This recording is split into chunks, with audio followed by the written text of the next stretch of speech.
से बड़ा संदेश वो देके गए हैं। लेकिन साथियों, आज भी आपने मंच में देख रहे जन जागरण को अभियान, यदि आप इस नारे को समझें और नारे को समझने की कोशिश करें तो इसके पीछे जो मकसद है वो यही है कि 2013 में दिल्ली के अंदर एक ऐसा नेता है जिसने कहा कि मैं एक नई राजनीति शुरू करने जा रहा हूँ, आम आदमी की राजनीति शुरू करो, राजनीति बदल ली।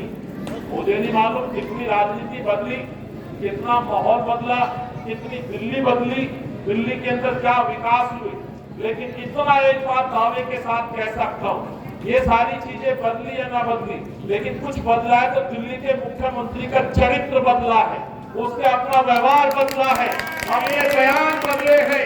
और ये वो मुख्यमंत्री है जो दावा करते थे अन्ना हजारे जी के नेतृत्व में रामलीला मैदान में बैठ करके भ्रष्टाचार के खिलाफ लड़ाई लड़ने की बात करते थे, जनलोकवाद की बात किया करते थे, सर्वधर्म की बात किया करते थे, प्यार मोहब्बत की बात किया करते थे, भ्रष्टाचार के खिलाफ एक नई जंग लड़ने की बात किया करते थे, और तो और आम जनमानस के चुने हुए प्रतिनिधियों को मौका देने की बात करते थे। इसीलिए मैं कहता हूँ इस दिल्ली में कुछ नहीं बदला, यदि बदला है तो अरविंद केजरीवाल ने अपना चरित्र बदला है, अपना बयान बदला है, अपना व्यवहार बदला है, अपनी कार्यशैली को बदला। और ये बात केवल मैं चुनावी दृष्टि से नहीं बोल रहा हूँ, ये बात केवल इसलिए नहीं कह रहा हूँ कि मैं कांग्रेस का नेता हूँ तो मुझे इसलिए आरोप लगाने। कई ऐसे तथ्य हैं जिसके साथ मैं सिद्ध करने की कोशिश करूंगा कि अरविंद ने अपनी बयानबाजियों से अपने आप को पलटा है, यू टर्न लिया है, और सही मायने में जो आज अरविंद केजरीवाल दिखता है वही अरविंद केजरीवाल है जो उस समय का अरविंद केजरीवाल होता था, वो नौटंकीबाज अरविंद केजरीवाल होता था। आज की जुबान से कसरी करने का बहुत साफ दिखता है, साफ दिखता है इस दिल्ली के लिए विजन क्या है, इस दिल्ली के लिए सोच क्या है, इस दिल्ली के लिए भाईचारे की जो केवल बयानबाजियों में बातें होती थी, क्या वाकई मुख्यमंत्री रहते हुए आपने इस दिल्ली को संभालने की कोशिश की? क्या आपने वाकई गंगा जमनी तहजीब को कायम रखने के लिए कोई प्रयास किया? मैं समझता हूँ नहीं किया। यदि किया होता तो साथियों माफ करना मर्तबा नहीं, कई मर्तबा ऐसा हुआ है जब अरविंद केजरीवाल को अपने आप को सिद्ध करना था, इस दिल्ली का मुख्यमंत्री, इस दिल्ली का लाडला बेटा होने का जो दावा करता था। आखिर मुख्यमंत्री केजरीवाल आप बताते क्यों नहीं हो कि 15 साल शीला जी के समय रहते हुए दिल्ली के अंदर पट्टा तक नहीं हिला, भाईचारा पे रत्ती भर कुटाराघात नहीं हुआ? आखिर ऐसी क्या स्थिति आ गई कि दिल्ली चलती रही और दिल्ली का मुख्यमंत्री छोड़ के घर में बैठा रहा? क्या हमने ये मुख्यमंत्री देखा था? या हमने इसलिए अरविंद को चुना था कि जब जरूरत पड़ेगी दिल्ली के लोगों को कि भाईचारा कायम करने के लिए आपको सड़कों पे आना पड़ेगा? आपसे पूछना चाहता हूँ, नॉर्थ ईस्ट के अंदर दंगे होते हैं, मुख्यमंत्री छोड़ के घर में बैठ जाता है, क्या इसलिए अरविंद केजरीवाल को हमने चुना था? आखिर मुख्यमंत्री था कहाँ? आखिर मुख्यमंत्री की जिम्मेवारियां बनती क्या? मैं सही मायने में मैं कहना चाहता हूँ साथियों, झांसी पार्टी सदन के सदस्य रहे, मुझे भी सौभाग्य मिला। शीला जी के समय में मैंने भी अपनी सेवाएं अपने क्षेत्र पटपड़गंज में विधायक के तौर पर दी, 2 बार पार्षद भी चुना गया हूँ। और कांग्रेस के राज में साथियों दावे के साथ कहता हूँ, गर्व से कहता हूँ, ये कांग्रेस पार्टी जिसके समय में दिल्ली ने आगे बढ़ना सीखा, ना दिल्ली को केवल आगे बढ़ाया, दिल्ली को नई ऊंचाई और नई पहचान देने का काम कांग्रेस की सरकार और शीला जी ने किया। अफसोस इस बात का है कुछ हिंदुस्तान के अंदर जो आज हिंदुस्तान के अंदर ऐसी ताकतें हैं जो देश को एकजुट नहीं देखना चाहती, जो हिंदुस्तान के भाईचारे को एक साथ नहीं देखना चाहती। ये ताकतें तब भी सक्रिय थी, ये ताकतें शीला जी के समय में इस दिल्ली को उस समय भी झेलने के लिए एक तरह से ये मैं कहूँ दिल्ली को तोड़ने की कोशिश की जाती थी, दिल्ली के अंदर सत्ता में काबिज होने की उस समय भी कोशिश की जाती। याद होगा उस समय एक परवीन तोमड़िया नाम का व्यक्ति भी त्रिशूल मारने आया, याद होगा उस समय शीला जी मुख्यमंत्री होती थी। कभी आपने सुना कि दिल्ली के अंदर रत्ती भर भी उपनुवाद बना हो, कभी रत्ती भर भी दंगे हुए हो? लेकिन ऐसा क्या हो गया कि 2013 के बाद से लगातार दिल्ली के अंदर आए दिन कुछ न कुछ ऐसी घटनाएं होती। 2013 के बाद यदि इस गद्दी पर इस तख्त में कोई बैठा तो अरविंद केजरीवाल नाम का मुख्यमंत्री बैठा। अफसोस ये है कि जब नॉर्थ ईस्ट के अंदर दंगे हो रहे तो दिल्ली का मुख्यमंत्री 2.5 महीने अपने घर में छुप के बैठ गया। कभी कोरोना के नाम पे छुप के बैठता है तो कभी दिल्ली के दंगों से छुप के होकर बैठता है। आखिर दिल्ली दंगों में आई क्यों? आखिर भाईचारे में कुठाराघात हुआ क्यों? इसका जवाब मैं समझता हूँ मुख्यमंत्री को देना चाहिए। साथियों आज जब आप देखते हैं दिल्ली के अंदर विकास की बात करते हैं, इसलिए मैंने कहा अरविंद के पुराने वादों को देखिएगा और आज के वादों को देखिएगा। अरविंद कहते थे राजनीति बदलने है, किस तरह की राजनीति बदली आप सब लोग बड़ी बात जानते हैं। यदि कुछ बदला है तो अरविंद के अपने बयानबाजी बदली। आज अरविंद बयानबाजी में नजदीक के प्रदेशों में जाते हैं, पंजाब जाते हैं, उत्तराखंड जाते हैं, गोवा जाते हैं, वहाँ नए नए वादा करते हैं, नई नई बातों के साथ वहाँ की जनता को गुमराह करने की कोशिश करते हैं। एक बात का जिक्र बार बार आ रहा है, बार बार एक बात का जिक्र आता है शराब की नीति का। मुझसे पूर्व वक्ताओं ने भी कहा, अमृता जी ने भी कहा, पंजाब के अंदर जाके कहते थे पंजाब को नशा मुक्त करेंगे। अरे किस तरह का पंजाब को नशा मुक्त किया मुझे नहीं मालूम, लेकिन आप पंजाब से और कुछ लेकर के आए नहीं लेकर के आए, लेकिन आप वहां से शराब के ठेकेदार, शराब माफिया को दिल्ली में आकर के कॉन्ट्रैक्ट देते हैं, और वो भी किसको? अकाली दल के पूर्व विधायक की कंपनी, जिसका जिक्र मैं आपके सामने करना चाहता हूँ, जिस व्यक्ति का नाम है दीप संधू, पूर्व अकाली दल का विधायक है, सहयोगी रहा है भाजपा का। अरविंद केजरीवाल की कंपनी को बुला करके ठेका देता है। कंपनी का नाम है नोवा गारमेंट और दूसरी कंपनी का नाम है ओसिस ग्रुप की सेल कंपनी है। मैं पूछना चाहता हूँ अरविंद केजरीवाल, इस दिल्ली की जरूरत शराब है या रोजगार है? मैं आपसे भी पूछना चाहता हूँ, इस पंचायत में पूछना चाहता हूँ, काफी तादाद में मां बहनें बैठी है, मैं पूछना चाहता हूँ कि दिल्ली की जरूरत आखिर क्या है? रोजगार या शराब? रोजगार या शराब? मैं आपसे पूछना चाहता हूँ, ये शराबबंदी बंद होनी चाहिए या नहीं होनी चाहिए? हाथ खड़ा करके मेरी बहनों से पूछना चाहता हूँ, शराबबंदी बंद होनी चाहिए? शराबबंदी बंद होनी चाहिए? रोजगार मिलना चाहिए? दिल्ली को मिला क्या? रोजगार तो मिला नहीं साथियों। 849 दुकानें दिल्ली में शराब की खुलने चली, लगातार शराब के ठेके खोल रहे हैं, लाइसेंस बांटे जा रहे हैं। मात्र 300 दुकान जो सरकारी हुआ करती थी दिल्ली में, आज वो 849 दुकानें कर दी गई। आखिर क्यों?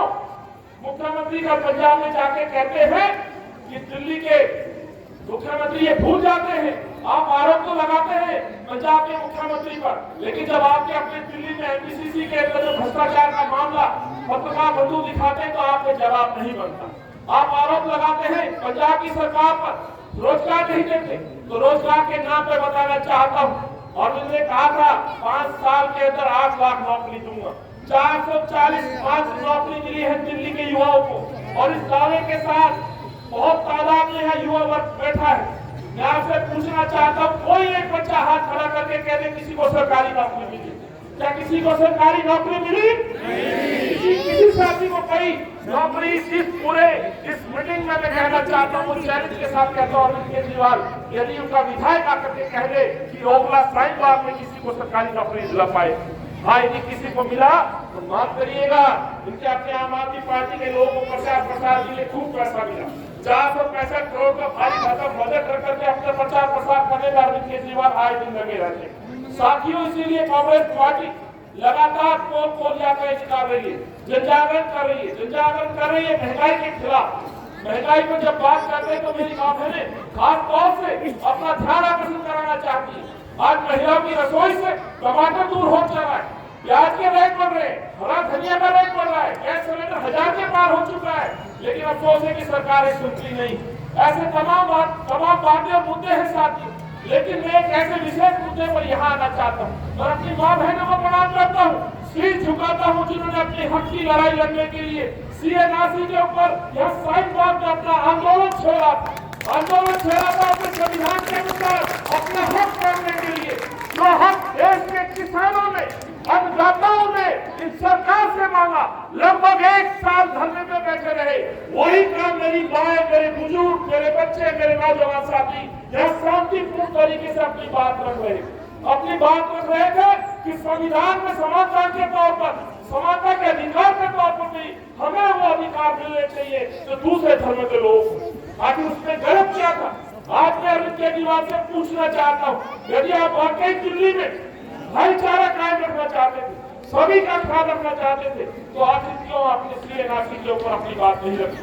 आप उनका समर्थन देने की बजाय आप और आपके विधायक, माफ करिएगा ये कहते हो मुझे इतना तो शर्म आती है ना, मुझे डर है कि CNRC को बर्बाद करने के लिए जिस तरह से आपने कहा कि यदि हमें इजाजत दे दी जाए तो चंद मिनटों के अंदर रास्ता खाली करवा दे, ये असली अरविंद केजरीवाल का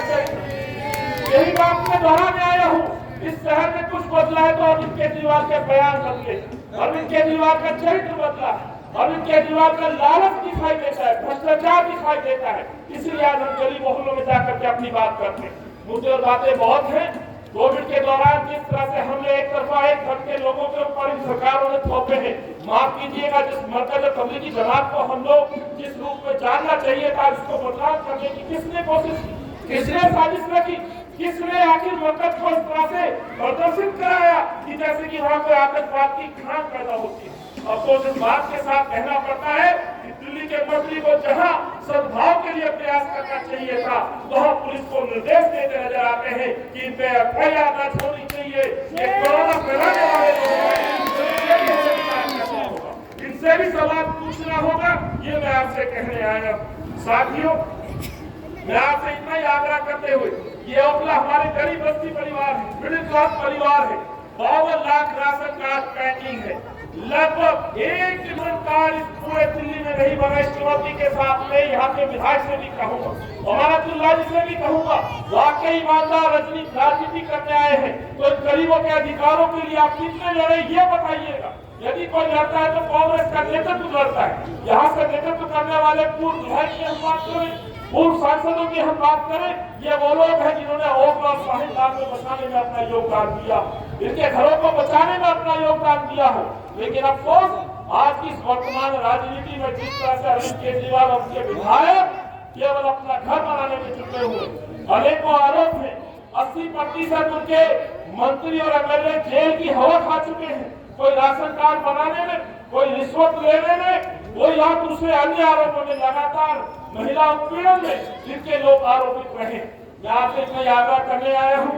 आज के इस मंच से, आज के ओखला के इस विधानसभा में हम लोग आए, सवाल पूछने आए, हक मांगने आए हैं। हमारी बच्चियों की लाडली स्कीम का, महंगाई पे बढ़ते हुए मूल्य, खाद्य वस्तुओं का, सरसों के तेल, गैस सिलेंडर, तमाम ऐसी वस्तुएं हैं जिनके निरंतर रेट बढ़ रहे हैं। सरकार उस पर संज्ञान नहीं लेती। कहीं ना कहीं जब चुनाव आता है तो धर्म को आगे रख करके जिस तरह से भाई को भाई के खिलाफ खड़ा किया जाता है, उनको लड़ाने का काम किया जाता है। आज मैं कहता हूँ, आप लोगों से विनती करने हैं, हमें आग्रह और सचेत रहना होगा।